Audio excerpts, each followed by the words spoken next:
We're a petite group, but maybe that will prove to be a wonderful thing. My name is Tracy Rosenberg, and I'm the Executive Director of Media Alliance, which is a democratic communications advocacy nonprofit located in Oakland. And I'm a board member with the Alliance for Community Media West, which is a host of this conference. So in this panel, we called it Working with Non-Digital Natives. And we wanted to explore a bit the ongoing digital divide and the difference between sort of raw access, which is we open the door and there's a bunch of equipment there and we say, come on in and use our equipment public, and meaningful access. And meaningful access would be defined as the ability for people from different backgrounds and sets of experiences and expertise to be able to intersect with the equipment in a way that meets their needs. So when you look at the digital divide, it has a couple of characteristics, and those characteristics are changing all of the time. This is very much something that's in flux. But some of the patterns that have been most consistent is that there are certain sectors in society that are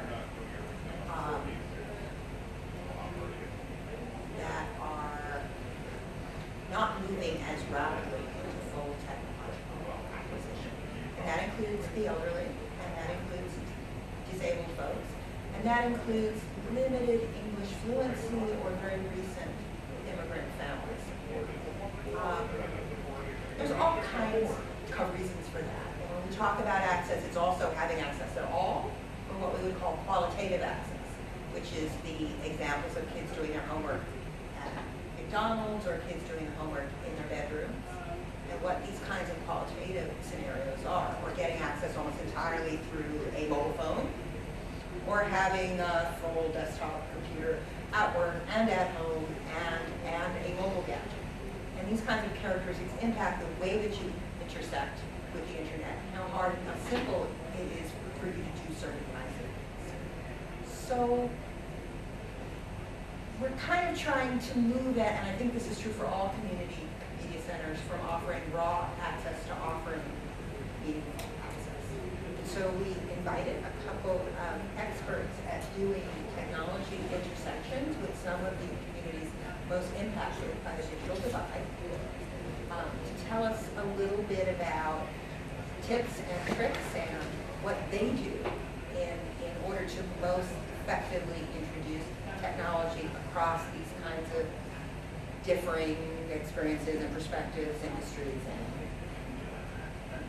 communities. So that's the intent of the panel, and with that, I think I'm going to introduce our first speaker, who will be Tammy Griffiths from the Community Technology Network. Tammy? Great.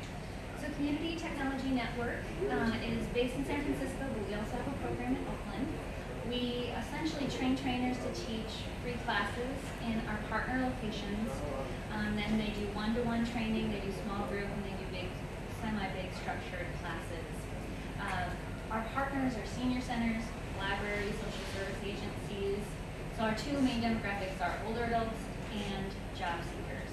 And our trainers are everyone from 16-year-olds to 70-year-olds. And they all volunteer. So we have currently over 50 people giving between 2 and 10 hours a week as trainers. We provide training for them and ongoing support. We create some curriculum of our own, which is essentially a curation of other stuff that's been created. But we also just take what's been created by digitalnerd.org, which is a great resource. And I can provide you a list if you give me your card. There's some really great stuff out there that's been created because of some federal funds through this thing called ETOP. So there's a lot of that I've gathered because it's freely available. But if you're getting into this fresh, this is all stuff that you wouldn't find right away. And something that we were talking about earlier is that there's plenty of curriculum already out there, but if you don't find it right away, you might be inclined just to start from scratch and create something on your own. So, I hope that as people get into this, they don't create something of their own, like I did in 2003 when I got started.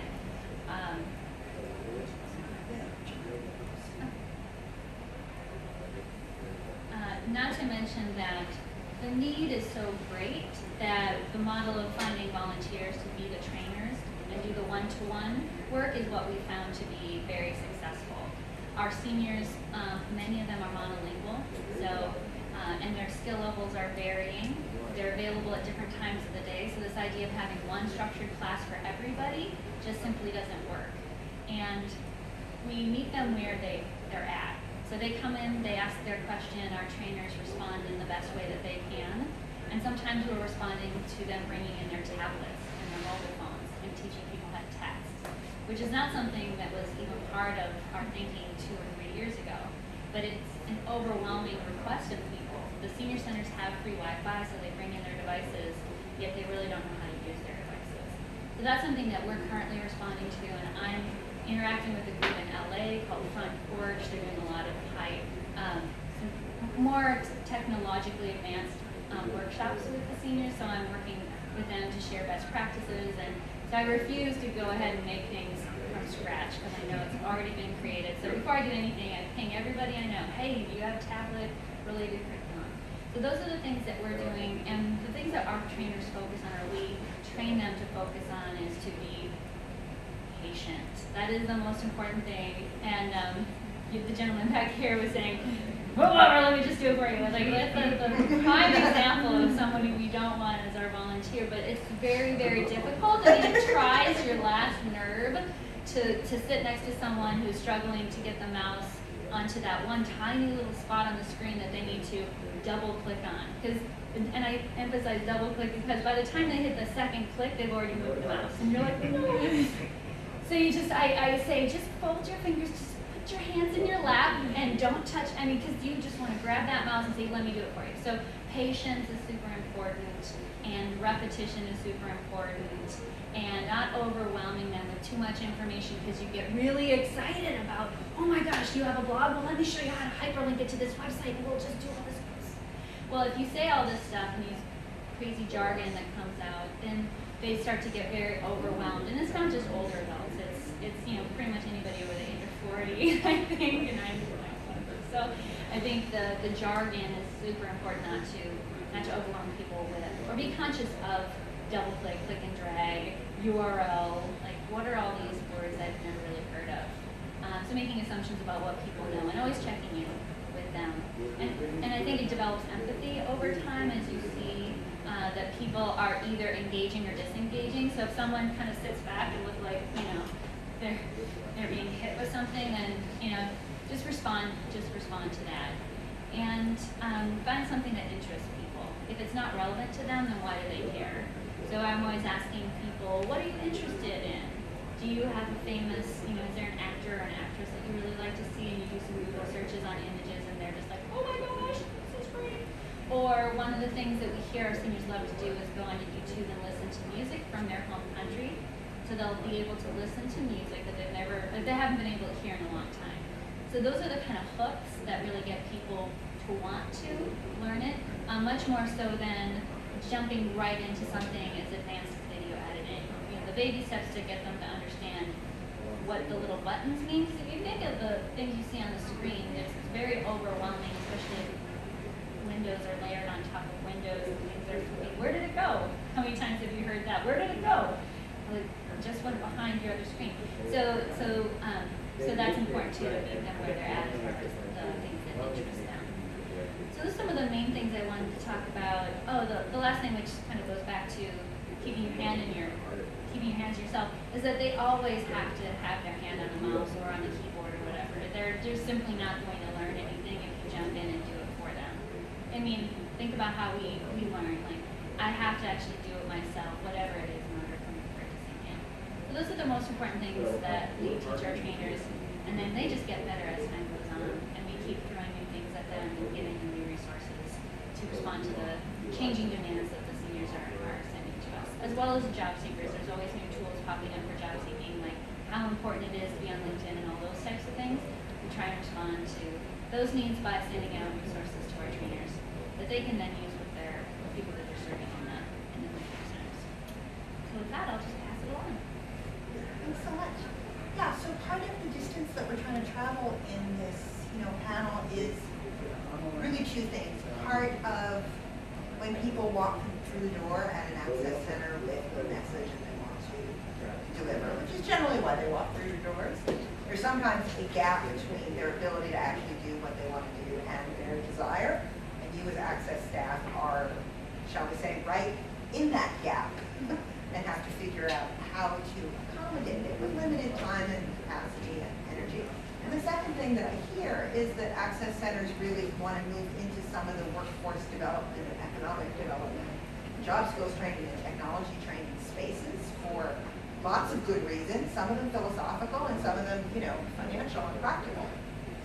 And so very much thinking about how, how training can impact the populations most in need of it is, I think, something that is really important for access to think about. Okay, so our second presenter is going to be Todd Texera from the Director of Programs at the Silicon Valley. Okay, hi. And we're actually located right up the street on North First Street. We serve people with disabilities, across disability community, of all ages in Santa Clara County. And most of the people that we serve are very low income. They represent every disability group that you could think of. And one of the things, we offer a variety of services, technology training being one of those. And I think one thing that Cammie said is that you never want to assume what somebody knows or what somebody doesn't know. And I think that from my experience and just some other jobs that I've had involving technology training, people always want to overstate how much they know. I mean, you'll ask them, what if you had to rate yourself as a beginner, intermediate, or advanced user in Microsoft Word, let's say, they always want to say, no one wants to say they're a beginner. They always want to say they're intermediate or advanced user. And then you sit down with them and you say, okay, show me how to do this, show me how to do that. And then, and they're beginning type skills in their lives.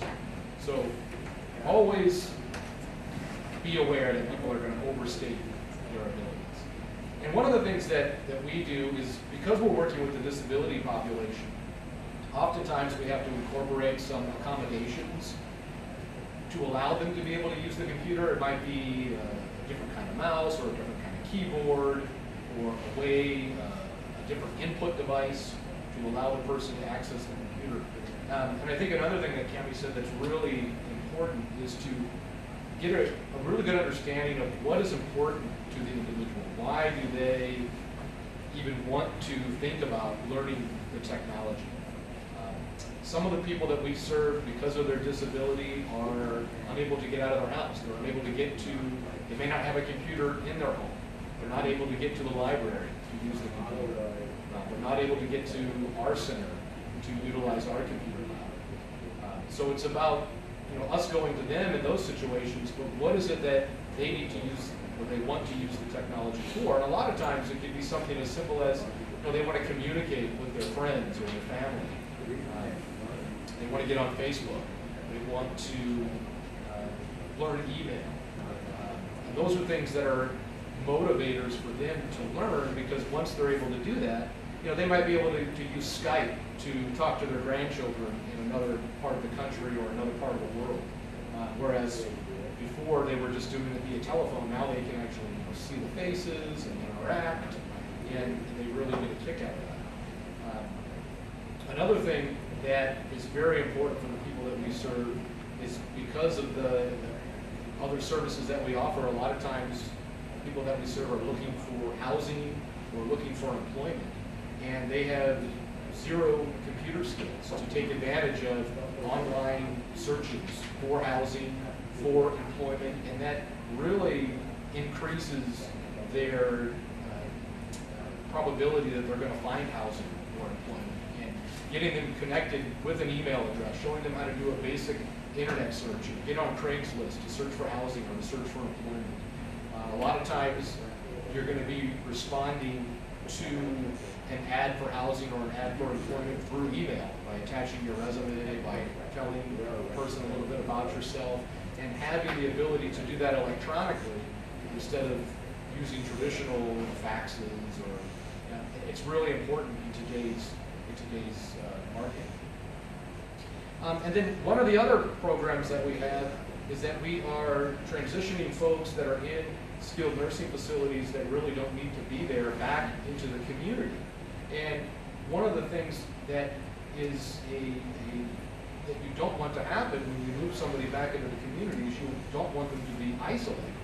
And having that connection to technology, and if they don't have a computer, there's various programs to get them connected with free or low-cost equipment, free or low-cost internet access, but having that connection and being able to use their connection to the technology allows them to search for resources in the community. It allows them to stay connected, to increase their likelihood that their socialization is not going to be affected. And we also have different programs that we can offer as a webinar training. So if we get them connected to technology, we have a program now that is looking like it's going to get funded where we're going to be able to connect people that are transitioning out of nursing homes into the communities with an iPad, and using that iPad to connect to our center to participate in training that is geared towards increasing their ability to connect with resources in the community. And if they can't participate in person because of a transportation or a disability reason, then they can connect to us via their iPad. And they can also stay connected to their service provider at our center through the iPad. So it really increases their connection, their ability to communicate, which is really something that adds to somebody's quality of life in the community.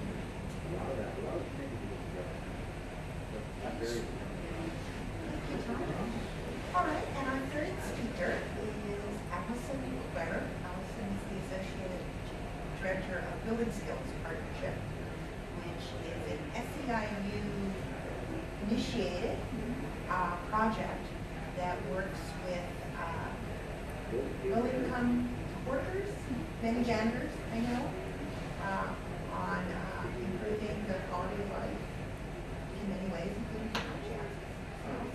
That's a great introduction.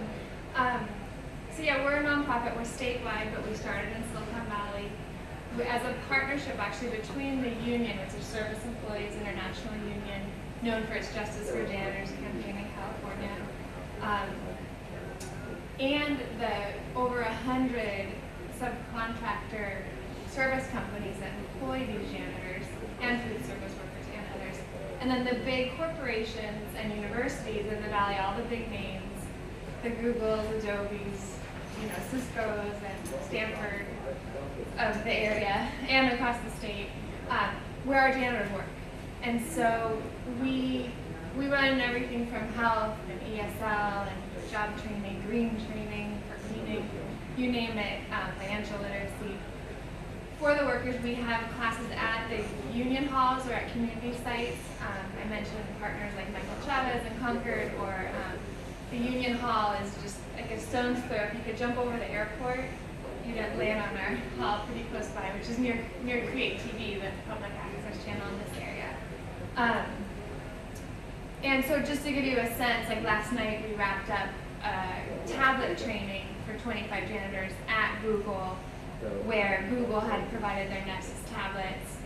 The janitorial company said, okay, well, you guys, I think you can email in a half hour, right? And that's all we could negotiate, because we negotiate the release time and all kinds of things. So okay, yeah, we'll start. I'll take that half hour. Let's see how far we go.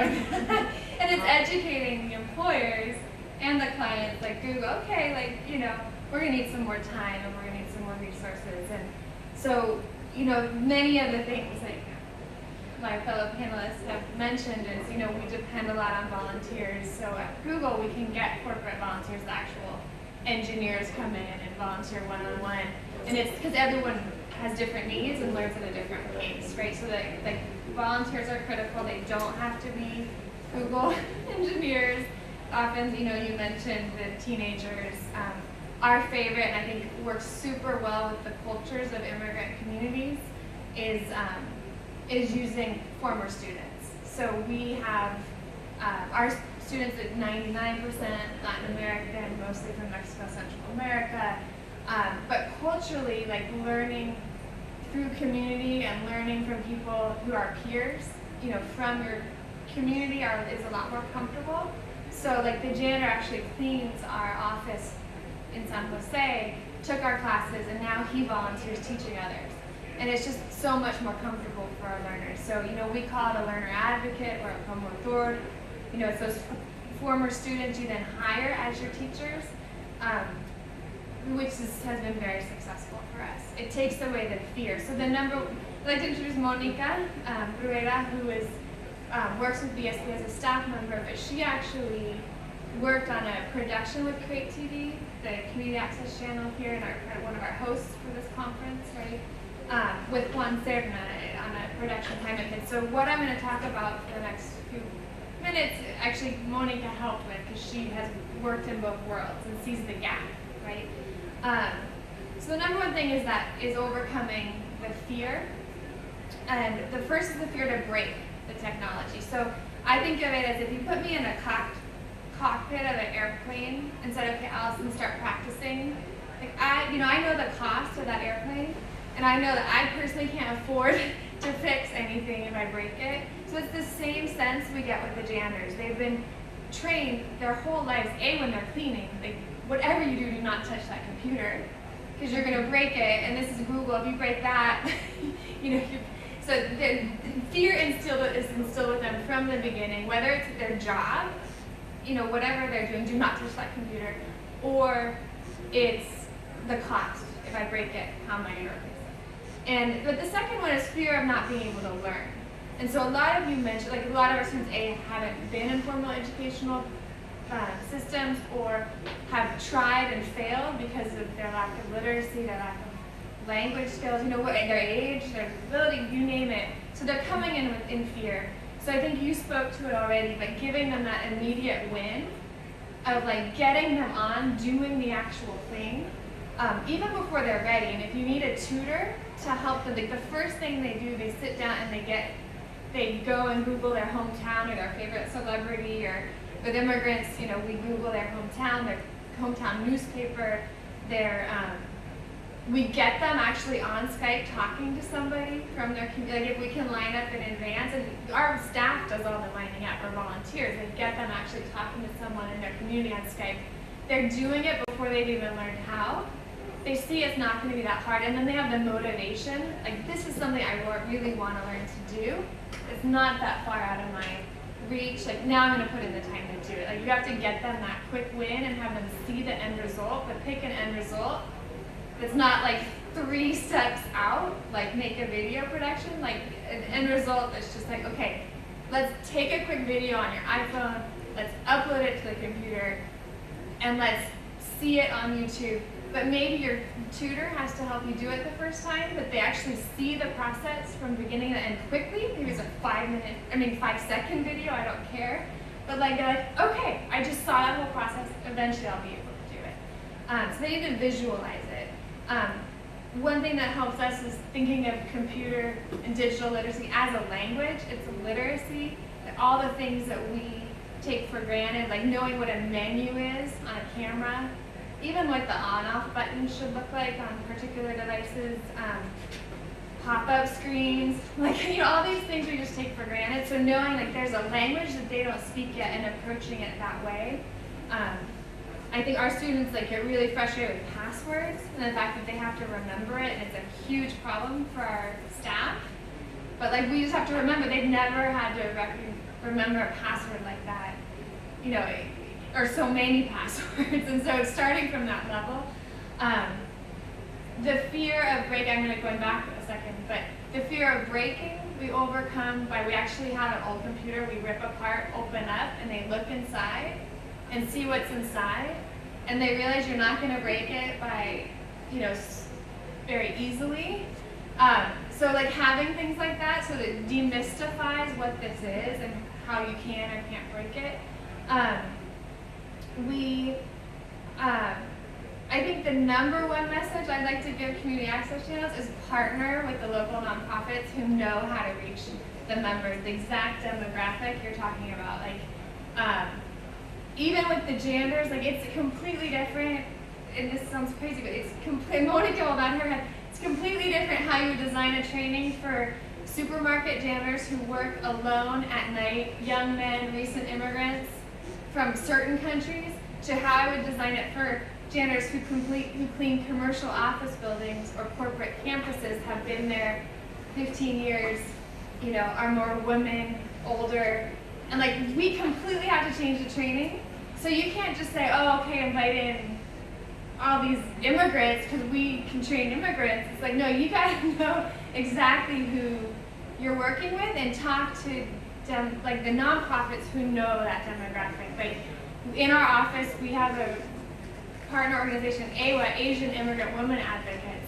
Like I am an experienced adult educator. The first thing I would do is talk to the staff members who work with them or their leaders to know how we gotta adapt what we're doing, because it's gonna be very different than how we train our janitors. And so, you know, Monica had a great idea. Is like you gotta figure out for each demographic and ask those nonprofits, what's the immediate need? And that's gonna lure them into your centers. And for our janitors, it's like videoing the quinceañera parties. Everyone is paying for like the 15-year-old birthday parties. People are paying, they don't know what it should cost. They're getting completely taken advantage of. They don't know if that should cost $1,000 or $5,000, and they're getting really poor quality. Monica said they don't know if someone arrives with a big camera, they think that's good quality because it's big. And they're getting things for bad quality at a poor cost, and they don't have the education to know the literacy around digital video to know the difference. Or what else? Like we see a lot of our janitors who are small business owners. They're running their own janitorial on the side. They're running their own bouncy house company for parties on the side. They're catering on the side. Like figure out through the nonprofits in the area that are training small businesses, like how you can partner with, like in this area, it's ALAs for immigrant, you know, communities. Partner with them to help those new entrepreneurs develop the video to market their company, right? There's so many examples, but it's. Then the other piece is, you know, if you can have your own staff, that's great, but is that staff person's time best spent actually teaching, right? Because are they actually the best person to train this demographic or that demographic? Or is it better to have that staff person coordinating with other nonprofits or the adult school that's really used to training the lower skill workers? And that the partnership, I think, is where all of our systems, some from the Workforce Investment Board, never heard of community access centers for technology. I hear that they're wanting to go in workforce development. You know, these are conversations that should have been happening 2 years ago because we're already doing our budget. This is that receives the Workforce Investment Board receives federal funding and decides how to distribute it for job training. It's all those links. So, you know, if you as leaders in the work, like to force your staff to get out and partner as opposed to, you know, run your own classes. And I think hiring different teachers, I don't care if someone has the technology skills, like who I want training my janitors is Monica, you know, who actually has technology skills, but she understands our workers, her parents are immigrant workers, her parents were janitors, she has been in our program and knows exactly how to talk to retain phone calls, like right after the shift to call 10 workers and say, why weren't you at our training last night, what happened, and have them keep coming, right? And it's that kind of hand-holding and retention that's going to keep our population involved. And I'm seeing heads nodding from other groups. The other piece was mentioned tablets, right? You know, if you need to start with tablets, it's a lot easier, and we as an organization have learned that through Google giving us the tablets. We need to stop starting with mouses and, you know, old school computers, because it's so much easier for our demographic, especially the older ones, just to get straight on the tablets. And then from there, you know, move them up. I think to the extent you can translate the internet programs you're using into Spanish, when we get on email, the first thing we do is we translate it into their native language. It's not always a direct translation, right? So we can't just assume they understand it because they're translating now inbox into Spanish, but how are they, does that actually even make sense? You know, but just having it in their native language will help a lot. It's super easy tool nowadays. The curriculum, one of our staff persons said it helps to have printed out curriculum, but it has to be super visual with the screenshots of the actual program that they're using. So if that's like a backup of like, first you do this, it can't be like, read, first you do this, second you do that. It has to be like literally page by page. This is the first screen you see. Now this is the second screen you should see with arrows like where you point if you want them to be more able to self-learn. And then the last one I think all of us have faced, but you can't take for granted things like eyesight. And you need staff that is, or learning disabilities. And that's why staff that has the experience working with, you know, immigrants from lower educational levels, or the elderly, or those with disabilities, like actually, it takes experience to recognize when someone is not able to do something because it's eyesight, or they're not able to do something because they're not understanding, or some other issue, right? And it takes staff who knows how to make a student feel comfortable. They're scared walking into the classroom. How would I feel in the cockpit of an airplane? I'd be so nervous that I could barely pay attention to what anyone's saying. I'm going to learn best by doing and someone showing me as opposed to like step-by-step instructions. But I'm also going to learn best if that person puts me at ease. And probably the person who would put me at ease best would be the stewardess, not the pilot. So if you, like, that's kind of I'm just making this metaphor as I go, but think of who you're asking to train and what that makes, how that makes the student feel, and how you're training. Are you training in like a traditional curriculum environment, or are you saying, hey, let's get on Skype, let's talk to your neighbor, I mean your child in Guatemala, let's get you super excited, and then let's back up and go step by step on a tablet, and then you'll be able to do it yourself eventually. And I encourage you to talk to Monica, because she actually has worked for both kinds of organizations and still does. Thank you so much, Allison and Cal. So the good part of a small group like this is it is exceptionally interactive. Sometimes when you have a large group, it's not necessarily the case. But in this particular case, we're interactive. So I thought that it might make sense just to sort of check in with each of you about what you heard, what you found interesting, what you'd like more information on, if there were intersections with the work that you're doing or that you hope to do, or alternatively, if there were no intersections whatsoever, let us know that too. Would that be okay? Yeah. Okay, we can start either on this side of the room or on that side of the room. Start. Go for it. So it's frustrating for me because my particular job isn't to teach people. I'm on the production staff, but we have a small staff, so we have a trainer. She's teaching another workshop right now.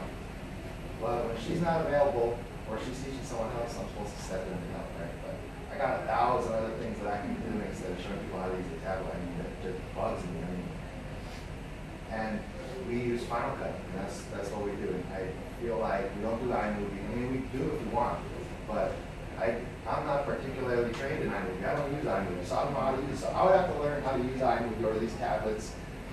And then, so it kind of detracts from our original, what we're trying to do, teach them how to use our equipment. You know what I'm saying? Our facility. And that's where it comes back to, like you're saying, what kind of access station are you? You know what I'm saying? Are you open doors, this is our equipment, come use our equipment? Or we access everything. We can teach you how to do everything, how to turn on your lights, how to fix your phone, how to do whatever you want to do.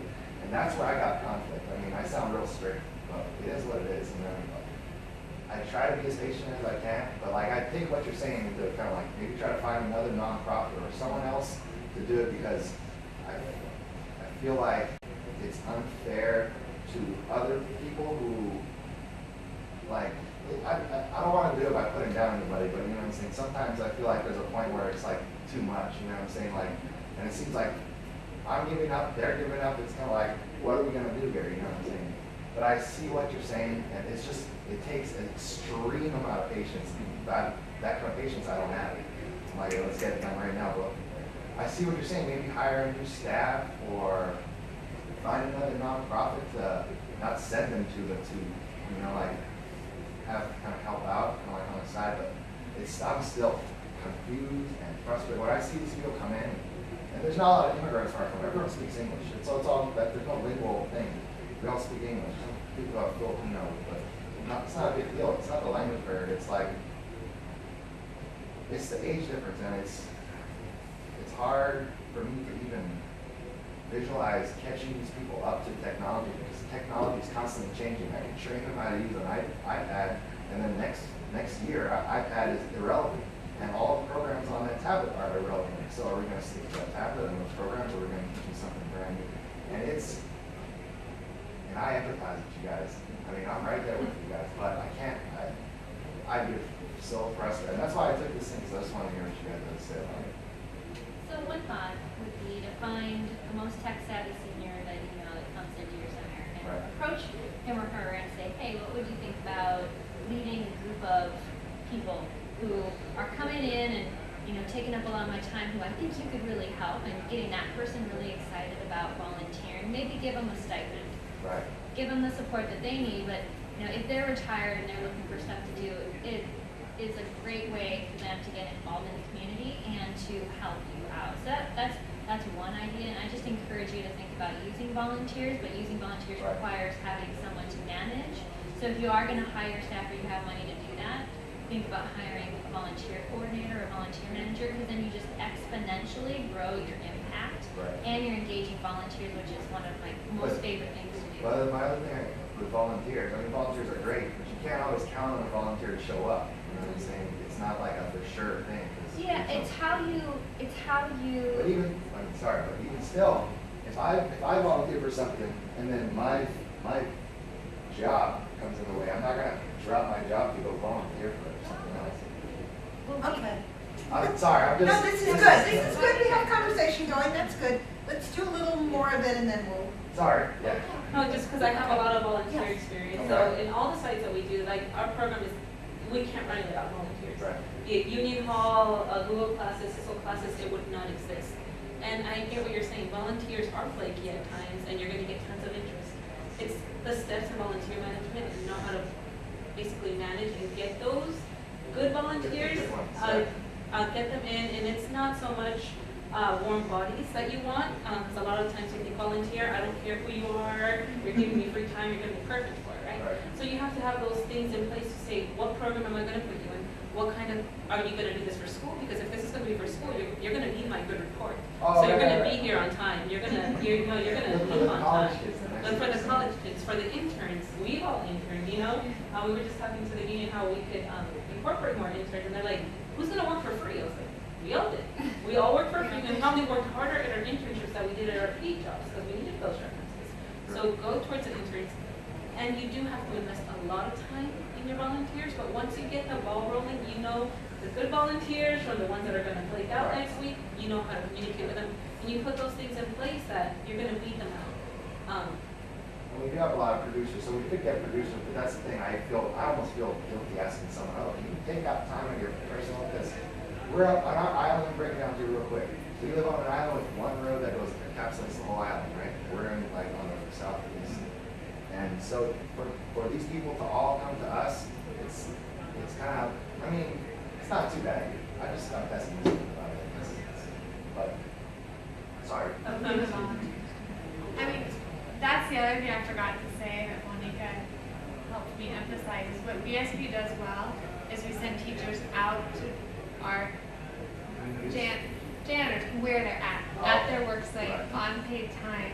So that's what we do. We kind of force the adult schools and the community colleges to come where our students are. And that's like the biggest advocacy and most important thing we do. So I think that's what I would like to see community access centers do, is not think about people coming to them, but how can you take, and I know not everything can be done outside of the studio, I totally get it. Right. But if you're talking We can about bring a basic computer. introduction, Right. so like how we get people into our more intensive courses is we go take a health training to 100 people at a downtown office building at night. And from there we get 10 that are really interested, and they'll come on their own to our center where we have, everything we need to train them. But like you gotta take the introductory course out to where people are at. And that's how community access channels could access a lot of our demographic if they actually take it to their centers and to our centers. Yeah, and one more thing that I would kind of put out, and I mean, if you're working in Final Cut Pro, I mean, that's a complicated program. Yeah. That's way up Yeah. the ladder from what We we're should talking say- about. we should And I say- know you don't want to pull yourself away from Final Cut Pro to, teach somebody something else. Doesn't it? Yeah, it kind of doesn't Wasn't compute. confused, no. But I do think that as Monica said, there's ways to bring in structured volunteers that could take some of the load off of you. And one of the things for access centers that's important, which I was trying to kind of bring into this panel, is there's a whole bunch of money and resources and support around workforce development and training for communities that aren't represented in technology, and we're all dealing with, you know, the revenue issues, which are not small, for, you know, for all the access centers. And I know Hawaii has some. We're small. I mean, we're the smallest funded Yeah. access center, I think, on the West Coast. Right. So, Right, but you know, in some ways, some of this training, as you explore it, can also be a way to bring in support and resources Right. for the access center. Even though sometimes it feels like, oh, this is outside of what we do. right, because we have a mission statement. Our mission statement is to provide access to our equipment, our facilities, and our services to teach people how to edit. There, inside that mission statement, there is nothing about emails, cell phones, tablets. I know, It's about, but I see what you're saying. That's the Because classic that's a stepping- model. That's a I'm stepping just stone. saying, Catch we're them all up. morphing, you know, and Right. we're all being forced to morph. What I And see we you're have to saying look is, at that. like maybe workforce, we have workforce development in the colleges in Hawaii, we have workforce development. We could potentially work something out with them to where it's like, okay, well, we got all those people who are computer illiterate. You got classes, we get your flyers and help sign people up so that we can teach them and we can teach them, you know what I'm saying? And then we can make media with them Yep. on the other side. Yeah. Yeah. That partnership sounds perfect. Okay, well, let's roll ourselves along. Camera guy, do you wanna? No, weigh in, you had or- a question. Okay, let's go over here. Or for your feedback, yeah. Well, I hear what you're saying, and I'm on the board of our organization, and I've also gone through the training. I have a lot of media background myself, so I hear what you're saying, because it is a mission-centered question in a lot of ways. What resources, what training do we want to provide, and we're dealing with that now as well. Our primary mission is just very similar to what you're saying, which is it is to open the doors, invite people in, teach them how to use the equipment, and encourage them to create content. What we've noticed, or I guess what I've noticed, that's been a concern to me as a board member, is the amount of drop-off that we have between when people come to the door all very excited about learning how to use this facility, all this equipment, all this technology, beautiful new building, versus who actually ultimately ends up deploying it. And that number is minuscule compared to the number of people who walk in our door. So that tells me that somehow there's a gap. That's Right, they come in, and yet I've gone through the training, and I mean, I'm a media professional myself. I have a degree in this, I've worked in it for 30 years, so I understand all the lingo. But as I was sitting there listening to our trainers convey this to neophytes, folks who have never picked up a video camera before other than, to maybe shoot their kids or grandkids in the backyard, and they're kind of being thrown all this jargon and technological language. I know it's going over people's heads. It's intimidating. And those folks are not coming back. And that's a real concern to me as a board member, because I don't think we're meeting our mission then, even to enable them or empower them to use the technology. So you have to find that balance. So I really appreciate all the input that you all have provided about how to kind of bridge that gap and make sure that we're talking to people where they are and talking the language that they understand. Now, how we get that to our trainers, that's, I gotta figure out how we make that jump. But you've encouraged me and inspired me to understand that it can be done and it's being successfully done elsewhere. And I think a lot of what we were trying to say is there are resources and not-for-profit organizations out there that you can partner with to bring some of this Yeah, into your great. city. You don't necessarily have to reinvent it from scratch. Yeah, I love that. And I don't think you want to force your top-notch tech trainer to be teaching someone, whatever. It doesn't make sense. It doesn't serve anybody. Yeah. So it's like rethinking that model. If your mission is changing and you want to serve a different demo, you need different teachers. Yeah. Yeah. Yeah, partnering with a group that is already doing the work makes sense. Like Todd, do independent living centers, like in Contra Costa County, do some of the same things you do? Yes. Yeah, there's independent living centers all across the country. So in Contra Costa County, I think there's Rehabilitation Services of Northern California is the independent living center in Contra Costa County. So they are basically kind of a similar organization, or are you guys affiliated of some sorts? No, we're all independent organizations, but we are all required by the federal funding that we receive to offer similar services. Okay, good. Kind of like the Area Agency on Aging federal program. Okay, cool. Awesome. Okay. But what about the, well, Community Technology Network? That means there's more of you? No, that's just the name of our organization. Okay. The original name came out of the Community Technology Centers Network. So we're living on that legacy, but it's really building this kind of network of trainers who can be out in community training, and that's how we're trying to do. Alright, so I'll be looking for something in our community rather than trying to create our own. Definitely, yeah, because there's plenty of stuff already out there, and there's probably someone within a mile doing something that you, and it sounds like you've already done some of that work. A little bit, yeah. But it's just getting acclimated to who's already and getting to know. Or bring them in to do a trainer with your top staff if you want that working. That's a good idea. Trainer to train. Yeah, that's something about. We have to, yeah. And I love your model of bringing in your students as the volunteer. Well, the student feels comfortable, right? Like, I would feel really uncomfortable if I had the top tech trainer, video producer, Yeah. I would be an awful student. I'd be so intimidated. I'd rather have you teach me. Right? So it's that same thing, right? Actually, if you're not all familiar with that information needs toolkit model, the skill set, the sources, and there's three main areas, domains, but they all work together in exchanging the information. So what everybody with this technology is doing is helping people communicate or share that information, originate the information, find the information. So it's finding what people want, and if creating a media project is the way they can get to where they want to be, how they're going to get there, it might mean stop off at a community technology center to learn the computer first. I do like your idea though of making a really simple thing, because we do have iMovie, and I know how to use iMovie, it's pretty easy. But to show and that is a good idea to show them, look, if you make videos, it's simple, you know what I'm saying?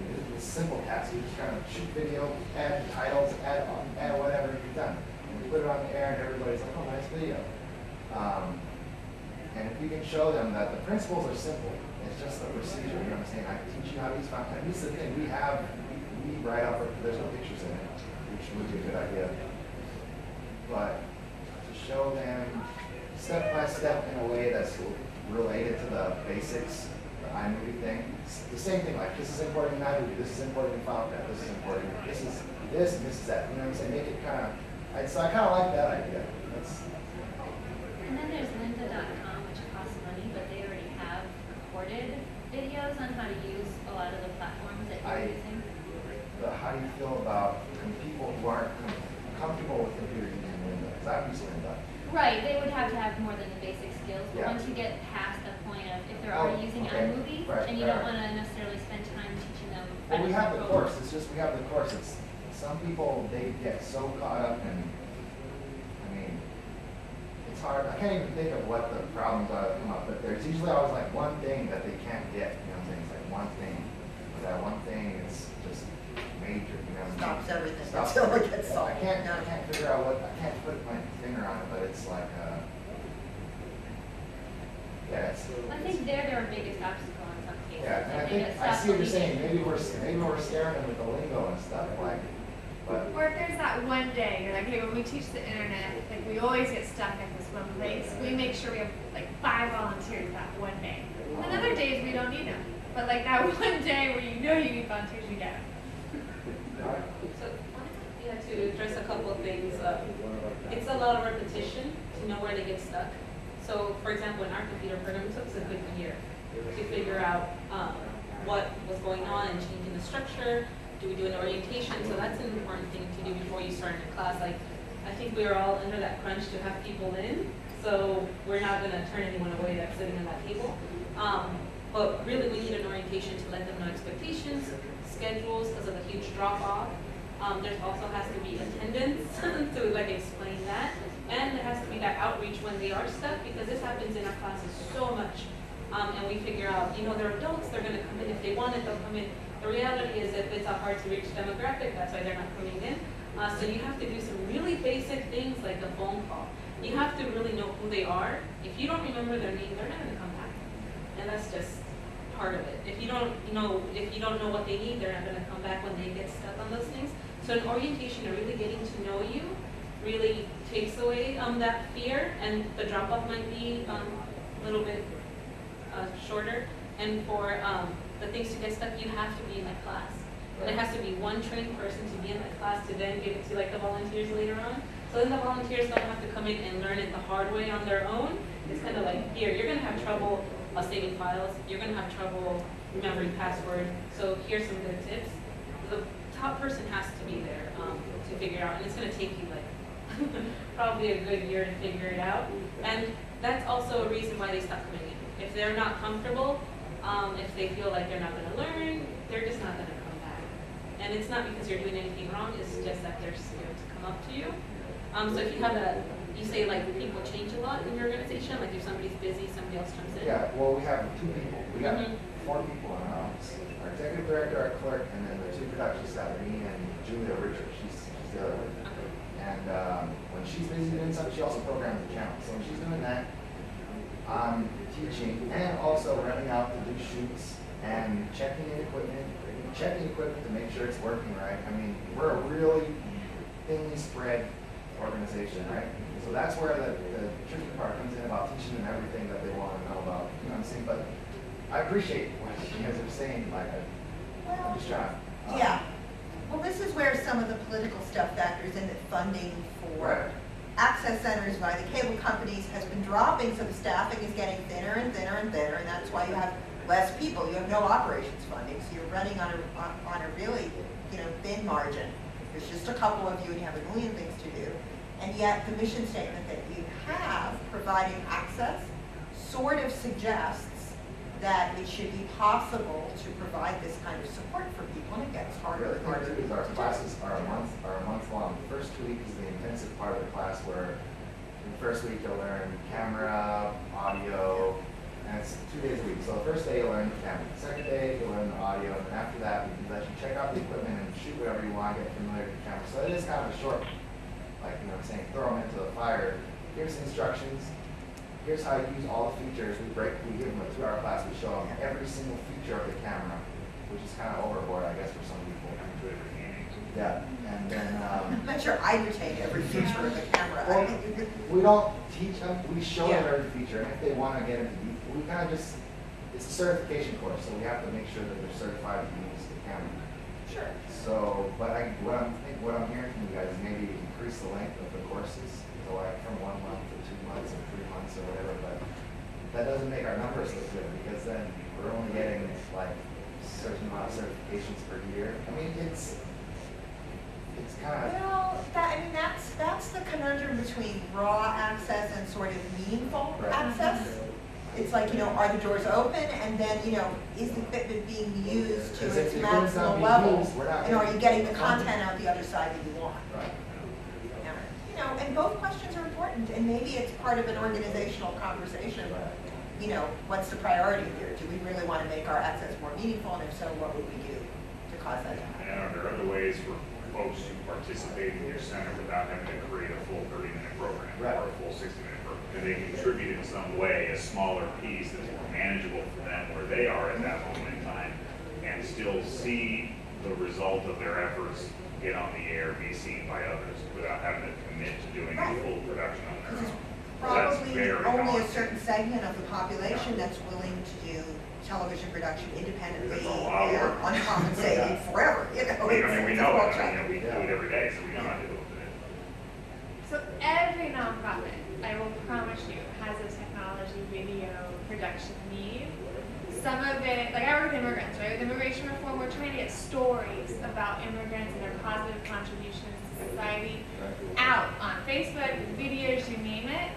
We could totally benefit from having a specialized course. Like, we got the stories, we got the people that want to tell the stories, we've got staff to support you and like help you train our hardest to serve. Maybe we as staff produce the videos, but I need training, Monica needs training. So it's like talking to every nonprofit and figuring out, like, are there particular times of the year? Are there particular issues where you need help getting your stories out and up? And we can help you in a like targeted campaign, a targeted activity. You know, separate from that, like nonprofits need to make promotional videos for fundraising. Like, I promise you, like every nonprofit in your region. That makes a lot of sense. Like, so special, like bring in nonprofit, you know, staff or whoever, like that are also from a low-income demographic often, and you know, give them the chance to help their organizations create these short, little, quick fundraising videos.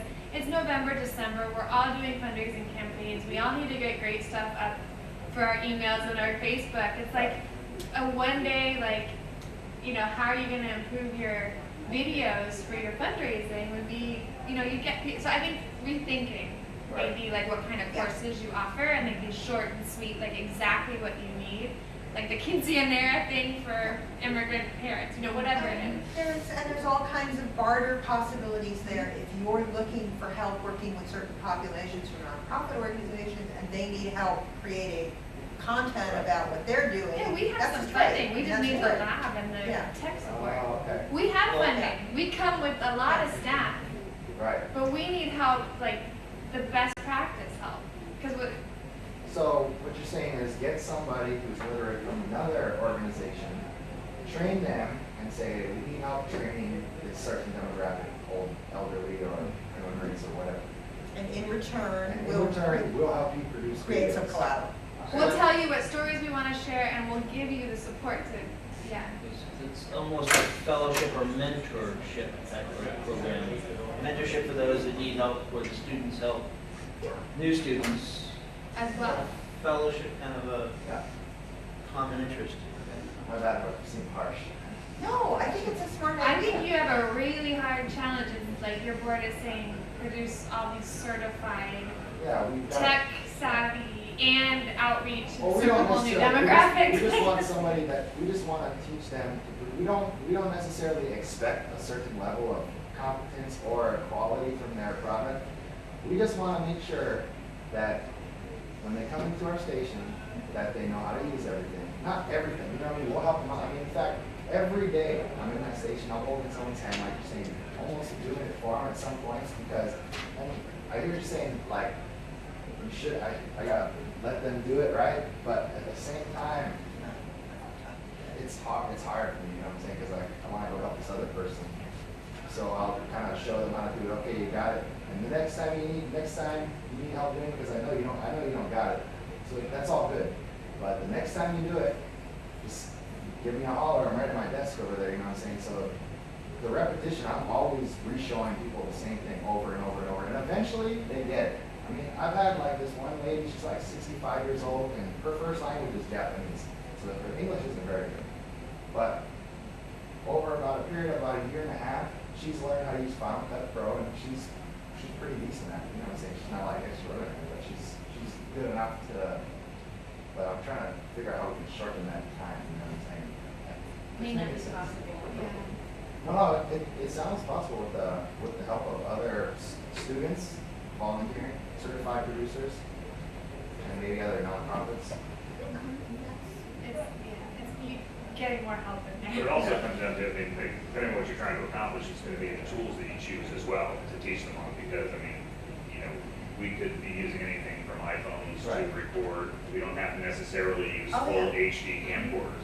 Well- We don't have to use Final Cut. We could use, you know, iMovie or. Yeah, I mean, Final Cut Pro is the big mountain to climb. Right, yeah, and again, this is similar to what we currently have in place, that as a board member, I want us to be rethinking in our shop, because I think we are creating barriers, Yeah. well-intentioned, I understand why we're doing it, but I think the proof is in the metrics, which is the difference between the number of people who walk in the door for training, go through the classes, and then we never see them again, because it's just too much for them, it's too overwhelming. So we're not being successful reaching a very large number of our potential users. So our numbers look good, our membership numbers are good, but our actual user base is pretty small in comparison. So we gotta look at tools, we have to look at techniques, we have to look at strategies. Sean just walked in, so I won't jump on him, but, Hi, I'm Donna. Hi, I'm Donna. from Taxi Well, you've been listening to the conversation for a while, so I thought I'd just kind of try to bring you in. Is there anything you've heard that's interesting, or anything that brought you to the panel that Oh, definitely. you'd like to bring up? I've been peeking in a couple, two Cool for School, and then this was the other one I wanted to attend today also. We service 4 towns, and I'm the outreach coordinator in that access, and I try to do a lot of work with our nonprofits. One of the groups I've really been trying to reach out to are nonprofits that provide supports for adults with primarily intellectual disabilities. We've got a lot of nonprofits in our immediate area, as well as some of the youth. I also work with some folks from the Council on Aging, and I have a group of ladies in their 70s and 80s who've been coming in every Wednesday for going on about 2 years. So I was just, interested in hearing other people's input and how you're, what tools you're using or methods you're using for teaching or interacting with people or reaching out. So it's really good always to hear, what other folks are doing too. I found that for me, I do teach camera and editing. I do more of the editing classes right now, but I've tried to, when I teach, think about what are the problems that students run into, or what are the problems that I've run into, learning new software, and I try to be very consistent, almost broken recording with certain things, like starting with file management from the very beginning, simplifying things, trying to really lead my classes, but telling them what problem areas people have run into, and sometimes I think that can help, new users, being really encouraging, keeping it simple. We also, I try to do open hours when people are in classes in between sessions, and one-on-one assistance to try to help anybody who seems to be having difficulty in between, introducing them to other staff so they don't feel lost in this big building, making it feel like a comfortable place for them too. So those are some of the things we've done. My ladies from the council, 2 of them, as I said, have been coming for over a couple of years, and they just this week put their first name on the channel. And we were so excited. We had That's like his year and a half. Yeah.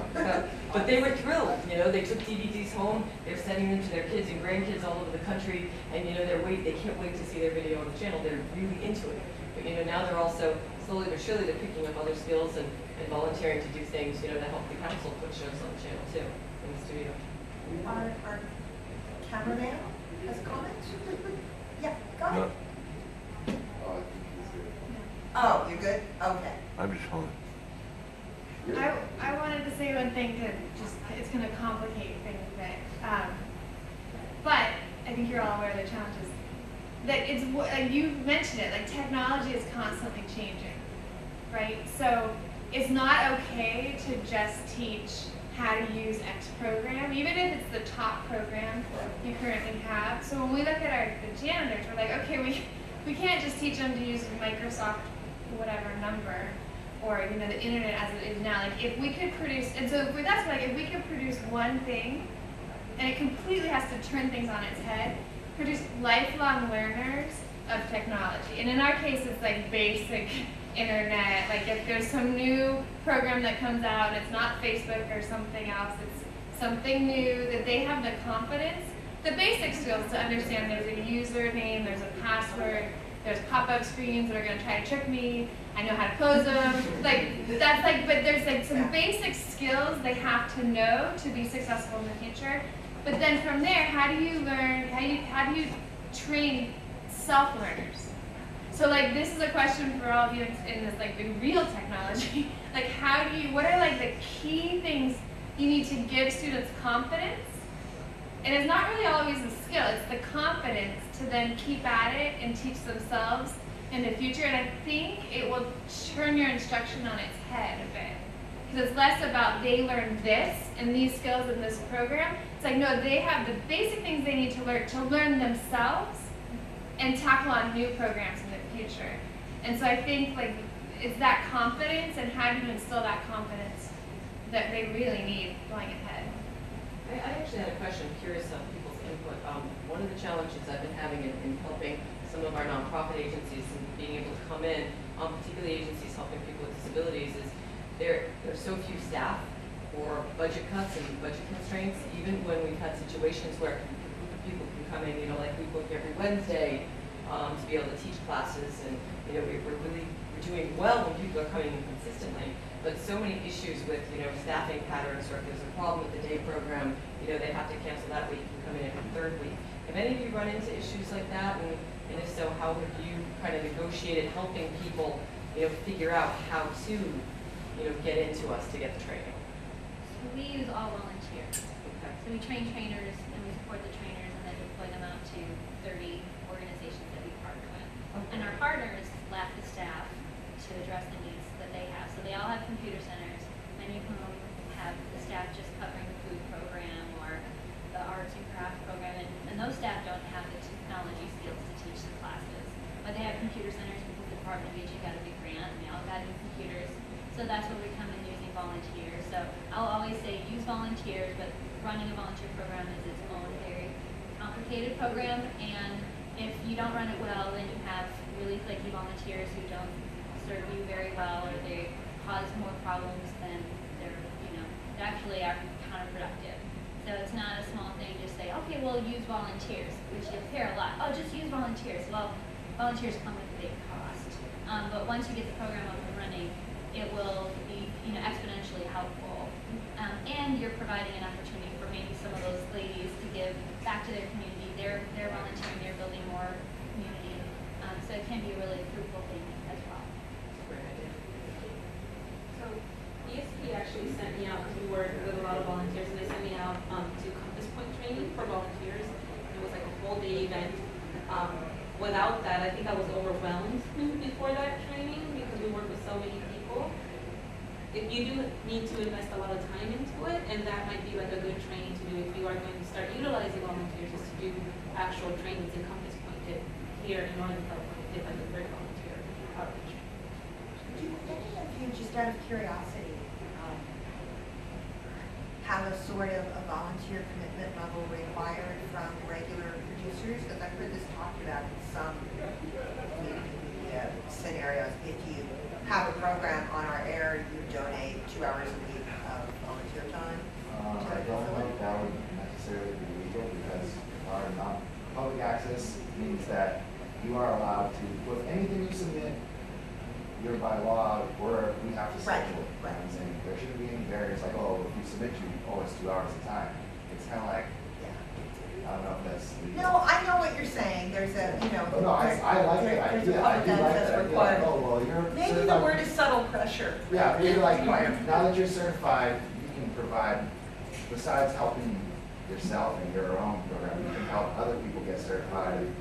Give them a nice, good feeling thing. You can help people. You know what I'm saying? I Some think that's a offset good idea. membership fees as well. Right. Like do that, like, That would be a donate, possibility, you know, yeah. 10 hours, you Oh, yeah, that's reduces that's your a- membership fee by accident. Okay, that's good. Because it's sort of one way to build a base, and obviously some volunteers will be flaky, and some will be great, and some will be interested in doing training courses, and some won't. Our certification is $40 one time, so that would be a good idea to tell them, okay, you owe us 4 hours of community service, $10 an hour. And that 4 hours would be maybe 30 minutes helping someone on a training night. You know what I'm saying? Yeah, there's credit for the future class Yeah. fee or something. Right. Next year's membership. Good idea. All right. Did you have anything to add? Oh, sorry, I came in late. Yeah, we're picking on everybody. Did you Well, Todd? I guess I want to object to the frame of non-digital native and say that maybe we're talking about analog natives, and there's a certain, I guess the dynamic that concerns me a little bit is that we're so enamored of the new that we give that the power and the gloss, like everybody needs to adopt a new thing, and we're devaluing the old qualities of analog storytelling and the linear. Anyway, I just think there's something about the framing that biases, and it's part of a revolutionary shift, and I get that. But I think of it more anyway. So that was one thought I had. Another was, is it just a generation thing? Because for us, it's more about I could map it to age and say the people that we have the hard time working with are older people, basically, to learn the stuff, and the younger people are know more than we know as an organization already. So we're learning as an organization from the young ones walking in the door about what they're doing with their new device, and really then the analog natives are the over 40s now, or are really age specific, and in a way. Anyway, I wonder if that was part of the discussion, but again, I'm sorry I came late. So for us, it's a matter of, for our analog native training is basically seniors, training for seniors is really what it's about. Is that too simple? I don't know. The only problem with analog is that the equipment fails. After a period of time, your equipment's going to fail and you can't replace it. Yeah, I'm not talking about it from a technical point of view. I'm talking about more of as a worldview, or as a way of approaching media and relating to it, you know. I mean, let me just say this, I mean, part of the framing intent when I was thinking about this was, in a way, this sort of collision between what you would call digital natives or non-digital natives, or digital and analog, and then in some ways community media centers are right in that collision, because in some ways both those universes are coming through your doors at the same time. Hey, we're still running TV channels. That's a pretty analog thing. You know, it's like With be in front of your TV at 7 needs. o'clock and watch a show. It's like, that's crazy. Yeah, with, kind of intensely different needs. I mean, I know at some access centers that I've worked with, people are putting together, programming collaboratives with like groups of people, and sometimes you have a whole set of, like this through the groups of people. It's wildly different. And I think part of the challenge of being an access center is dealing with all of those populations in a meaningful way. Yeah. So that was part of the intent. Well, I didn't mean it as a critique of your session. I just mean when we talk about this, when we talk about this issue, we talk about like, what's wrong with you? You're not digital. Get with it. It's like, well, I'm something else. I mean, or the non-digital people are already something else. Well, I was just, I was just trying to say this is what kind of lied behind the frame. Yeah. And then in addition to seniors, it's immigrant groups, people with disabilities, other Well, we even have hard to reach. special education kids. Other hard to reach demographics who you might have to take your equipment and programs out to them and not expect them to come to you, but all those opportunities as well. Yeah, and physical disabilities as well, which can make using this technology really, really super duper complex. I guess it's a focus on individualized needs assessment when they walk in the door to help chart their individualized education course, or to meet their need. If they want to be able to Skype their grandkids, that's one thing. Yeah. If they want to talk to like-minded individuals in their neighborhood or their community, then maybe something as simple as a live call-in show. Very little training, a low bar, high usage rates could be met that way. So it's finding those needs. And yeah, it might be learning the technology because they want to get a better job. They, access to the information that is only available online. So. And I think a lot of what we're talking about is creative ways to meet as many of those individualized needs as possible. Yeah. Even though we all have limited resources, limited time, limited patience. Right, and there's no one size fits all. I think we're all I like your individual needs assessment and an orientation to figure out their expectations and figure out what they want to do. Because if they don't want to do Final Cut, then there's no need to teach them Final Cut. Yeah. And There's so many tutorials online right now. It's overwhelming on the side of the trainers to know which ones are there, which ones are kind of bad or outdated, or that they're too slow or they're not in the right languages. So knowing all the resources available so that, at a split second you can say, oh, you want to learn Facebook? Well, I don't have time to show you. I love you, but I don't have time to show you. Well, go to this website. I'll load it up for you. Just press play and watch it. And there's tons of stuff out there like that. It's really good right now. So knowing that those are there, YouTube has a ton of stuff, but it's sorting through what's good and what's not good. So I think we can do more with the technology that's sitting right in front of us that's really available if we just knew it's there and get it. and have it at our fingertips when someone walks in. Right. Yeah, even trying to, and we're doing this a little bit right now, and it'll grow as time goes on, but we've created a volunteer learning center for our volunteers as a go-to place where they can see the webinars that we've created for them to help them understand how to work with older adults. And so that's an internal training piece, but it'll also list out some of the digitallearn.org that I mentioned earlier and other sites where they could just quickly go to and share it out with their learners. Well, thanks, everyone. Thank you. Thank you.